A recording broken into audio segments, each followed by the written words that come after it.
Welcome back to Sports for Dummies, the greatest sports podcast on the planet. My name is Josh, joined by fellow dummy co-host John. How you doing? Good, Joshy. How are you? I'm good. Just plugging away another day. How was your day, Johnny? Did you have a good one? It was fine. Let's get to Did you watch the NBA today? Oh, there's a couple of records broken. Just a couple. Who broke the record? Giannis set the record for the Bulls. For the Bulls? Points. The Bulls, the Bucks. The Bucks. Michael Redden had the record in 2006. 57 Who points. the heck is Michael Redden? I generally thought when I heard the record was beaten, he'd beaten one of Kareem Abdul-Jabbar's records fucking from the 70s. But then I'm like, Michael Redden 2006. Is the record even that good anymore? Do we even care? 64. So you know what? I actually did research. Weirdly enough, and then I saw that Giannis had an absolute cracker. Gee, my voice 64 points off 71% shooting. Look, it's impressive. We're going to run through the games today, but another impressive stat. Wilt Chamberlain, 100 points. Did you not know that? That's a whole fucking team. Did you not know that? No, I knew that. I knew that someone had 100, but I was in the scheme of the thing. Johnny, have you played basketball before? Wilt Chamberlain's the book of records of the NBA is pretty much the encyclopedia of Wilt Chamberlain. He's got all the records. He does have a lot. I mean, 100 points in a game, though. Come on. He averaged 50 for a year. I know, but what I'm saying is 100 points. Dude, who the heck has anyone out there Did you know another? Scored 100 points in one game? Do you know another stat he did? He didn't miss a second of a year once. What the why? Because he was a beast. He just decided he was an athletic god. Yeah, that's impressive. He worked out with all of Arnie's mates, and he was stronger than all of them. Arnie Schwarzenegger. Look it up on YouTube. He's like, yeah, he smashed us all. They're the greatest bodybuilders of all time, and Wilt Chamberlain. Look up the photo if you can of Arnold Schwarzenegger being held up by Wilt Chamberlain and Andre the Giant. Arnold and who'd you say? Wilt Chamberlain and Andre the Giant. Just shows like Arnold Schwarzenegger's a beast, but he's kind of small. He's like a small man. What I'm going to do, I'm actually going to get it up for anyone who's watching. Just bring that photo up if you can. Just give me a little bit of a second. But it was a good, I mean. We will do, I would like to do just one episode on the brilliance of Wilt Chamberlain. So Wilt, Arnold, and who was the other guy? Andre the Giant. Andre the Giant. This is an interesting fact. I did not So you know how, but this is Arnie at his prime. So their images. Oh, here we go. The one where they're being, and even that one. That one. What the heck? He's tiny, the strongest guy in the world. We're gonna put this one into frame for people so that they can actually see what we're looking at right now. That is insane. He's a beast. That is. Wilt Chamberlain's on the left. Yeah, no, I know. He's just a beast. That's crazy. That is really. We will do one episode. Well, I've decided we're going to do one episode.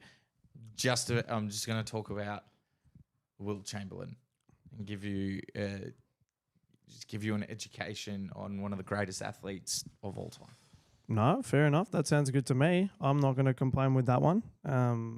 Yeah, he's definitely up there. But what we're going to do, guys, we're going to jump straight into today's games. Let's cut straight into it. So you guys can see here the first game we had was the Wizards and the Pelicans. That was just a show. Can we bring up the box score for the Wizards, please? The box score. Yeah. As in you want to see who the stats? Yes, that's the box score. So that's the box score. That's the box score. Why do they call it a box score? I don't know why they call it's not it's in a rectangle, everyone. So a portrait rectangle. Jordan Poole, oh my liars. God. So 11 points. Jordan Poole, 11 points, 1 rebound and 4 assists. Jordan Poole is a disgrace. He's the most overrated. He was the most overhyped player I've ever seen. I know Mates of mine, I remember my brother thought he was awesome when he was at the Warriors. And to his credit, a couple of years ago when they won the was not championship. bad. Yeah, but he was on the bench, but I said, and they were planning for him to be the future. Yeah. I'm like, no. He does all right when no one plays him. Go to his own side. At 11 points and he's on over 100 mil for 3-4 years. With those performances, you shouldn't be able to feed the kids with those performances. 11 fucking points. Jordan Poole, pull your head in. And he's arrogant. Did you see there was one the last couple of games? He faked the guy off. The guy fell over. Yeah. And then instead of just scoring the ball, he then took his time, strolled, and the same dude rejected him. That's great. It's karma. Jordan Poole, you're a poster boy for what the NBA is at the moment. Oh, jeepers. Jeepers. Well, I mean, Ingram had an absolute cracker there. Ingram had a good one, 40 points. So that was good a pretty win by the Pelicans. Yeah, very, very good win. Now, then we had I'm going to jump back into this one, the Pistons and the 76ers. Now, I feel before we jump into this next game, the watch, the suit, the jacket, the emphasis on just crushing play, the audacity to come out with comments like you shouldn't feed your kids with a performance like that. Shouldn't be able to feed your kids. So, by the 11 everyone points. who's watching right now can see Johnny's looking pretty good. He's in his suit. He's got his new watch. He's looking sharp. He's got the reason. If I can dress the part, Jordan Poole can get more than 11 points. Oh, I agree. I completely agree. So obviously, guys, you can see here the 76ers got up 129 to the Pistons 111. We're not even really Embiid for another 40-point game. It's actually becoming a bit of a norm for him. He's a regular season. The thing that he needs to do is in the playoffs. He's one of those players where he's done everything in the regular season. He's got to do it in the playoffs now. Yeah, and I reckon I'm going for him. I have a hunch. And without Harden there and Tyrese Maxey's having a good year, I'm all for him. Yeah. Agreed. And then we had the Raptors and the Hawks, and the Raptors got up 135 to 128. Pretty stock standard win there. Now again, you go straight to the next one. The Heat and the Hornets. Heat got up 115 to the Hornets 104. Heat just humming along, doing what they're doing. They need to do that. That's exactly what you thought they were. They're just under the radar. And this is my point. They do this every year. When do they actually get the pressure like you said? Will they never get the pressure because no one actually thinks they deserve to be the there? Top 4. Yeah. And look, I understand that point. But they always are. Like, especially the last 4 years. Yeah, they've done well. They've done very, very well. Now we'll jump into the next. We had, it was a disappointment. This next game, Lakers and Spurs. This is meant to be, just let me get back to the camera. Wemby and James coming up against one another. LeBron just pulls out. Oh, he's 39. I think out of every player. No, but everyone wanted to see it. I wanted to see it. I would have loved to have seen Wemby and LeBron. Don't get me wrong. Do you know what? It's more Wemby. Well, it was more Wemby versus AD anyway because they played the same position. Yes. And Wemby, AD, he dunked on him. I think Wemby got a very good lesson from a skilled big man. But can we state the obvious? Wemby had 30. Yep. I'm going to skip to my camera. 30 and 13. Now, that's not bad. He was huge. AD was pretty big, though. 37 and 10. But it was just carried. When I say he got some lessons in footwork. Yes. It was really good to see. And what was good for the Lakers, I think this is 18 or 19, another loss for the Spurs, but we'll leave that. Everyone... Actually, the minutes were reduced and everyone contributed for the Lakers, which was really good. Interesting to see about time. Then we had the next game was the Bucks and the Pacers. Now that was a shellacking. And when you've got someone who's breaking the team record. It was actually not too bad until the last quarter it broke out. But yes, we said Giannis 64 points breaks a record. 71% shooting. He was 75% from the free throw line, which is, he's notoriously not fantastic on. What more can you do if you're the Pacers? We were talking about where the Pacers get better. Well, they've lost they've lost 2 since the in-season tournament. Look, you're not wrong. Like a 14-point loss. I mean, That's not nothing. you'd expect this beforehand. You know, the Bucks should be beating the Pacers. Yeah. Comfortably, but it was good. Brook Lopez 6 blocks. He's up. Continuing- He's continuing to push that. Well, he's leading the blocks. Yeah, which, and he's doing a great job. that's going to go a massive effort for when he's dominant at protecting the rim. The Bucks are looking good. Yeah, very, very true. Then we had the next game. Just bear with me, guys. I'm going to jump in myself. We had, what did we have here? We had the Rockets and the Grizzlies. Rockets got up 117 to 104. No real surprise there. Grizzlies are not playing well at all. Well, they're missing Ja Morant and Sean Adams. So their two best players haven't played all year. So exactly. So then we had the Jazz and the Knicks. Jazz got up 117 to 113. Now, they're two teams that just really aren't competing. Just like, the Rockets and the Grizzlies. Just teams that, in my opinion, they're not going to be there in the long run. But, yeah, it is what it is sort of thing. Then we had which was a bit of a surprise, the Suns and the Nets. How good's this? So KD leaves. Has his three with Harden and Irving. Leaves the Nets. They blow it up. Everyone leaves. It was the most overhyped side of all time was the Nets. Every year they were people saying they were going to win the championship. Every time they were favourite. And they were horrible. KD goes and flies another super three. I think it was the first time they all played today. They lost to the Nets, who he left. Wow. Like it's just this is a lot. Yeah. This is a lot. The Suns are in big trouble. I kept thinking maybe they'll gel. It's not happening. Nah, to be honest, I don't understand how they didn't actually gel. But they had Beal probably not as great. Beal's just coming back in. Slack. But Booker and KD, they played well, 27 and 34. So what's 60 between them? 61 between. But look, the Nets had an all really well-rounded game between the whole team. Everyone that played, they double digits, and you can't really compete when the team's coming together like that. But imagine you had you had three awesome players, you left, and now you're beating those players. Just shows having a deep side. And the Nets recruited very well. They got draft picks and whatnot out of it. They just don't have that star. And Ben Simmons isn't playing. Great for them. Yeah, it is one of those things. It's hard when I've played basketball before and your team's gelling, you just feel like you can't really be stopped.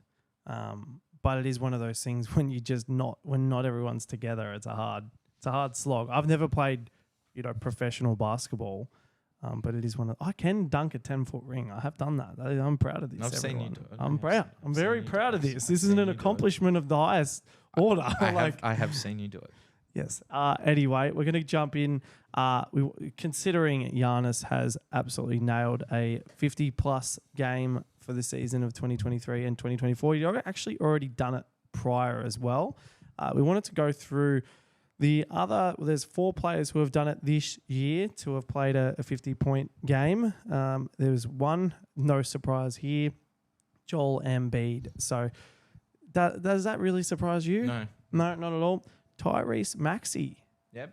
Good to see. He's having a good year. Now, Giannis has done it twice now.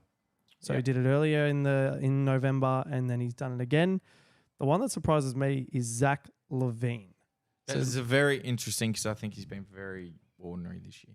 He has been. I think he just had a very good game at that time. So those are the 4 players that have cracked over the 50-point mark. What was your fun fact? You said that there was only... Well, so it's the only person for this season, 23-24, that Giannis has scored 60 for the actual calendar year, so including, the 22-23 season, which is still, in year 2023. Damian Lillard's had a 60-point game. So it's just interesting. The 2 players on one side have had a 60. I'm going between seasons here, but in one calendar year, the 2 people get 60. Yeah. Just thought it was interesting. Is there ever been a game where 2 players have hit 50 or more together? Ooh. I don't know, and I haven't done the research. Let's bring that for next episode. Yeah, we will do that research. Well, I don't know, because when you think about it, you're like, gee, imagine if you had Lillard and Giannis just firing Like, could you imagine at one point, like, we'll find out what are the two biggest scores, from opposing, or even if they're teams. We'll find out. Yeah, something a bit controversial straight after the game at Giannis. What? So we're gonna give this a quick little watch. We'll bring it up for everyone who's watching. Just we're gonna be a bit quiet. We're gonna watch the whole thing, and then you guys give us your feedback on it. It's a bit funny. Just bear with me on this one, guys. And taken away, Giannis. Isn't this fitting? Oh, history!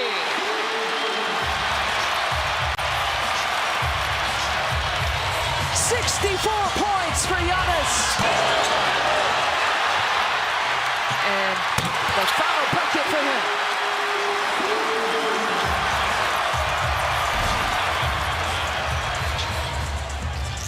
Pump to the heart in the chest, because this took a little extra to win this one tonight.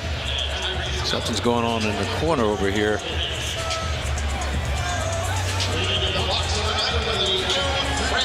And the Pacers, look, there is Giannis. Giannis going to the locker room. Going into the locker room. Don't ruin a great evening. No. The drama continues. I thought we were done. If the Pacers just left the court without shaking hands with the Bucks. And well, there was something going on with Halliburton. I saw Chris Middleton talking to him. Giannis ran over it. The Nassers came and got Giannis, had to kind of pull him back. And then Giannis, somebody said something from the tunnel. It appeared. And then Giannis sprinted in the tunnel toward the Pacers locker room. And Giannis comes back out of the tunnel. I heard it may have something to do with the game ball. Giannis wants the game ball. And I think the coach for the assistant coach.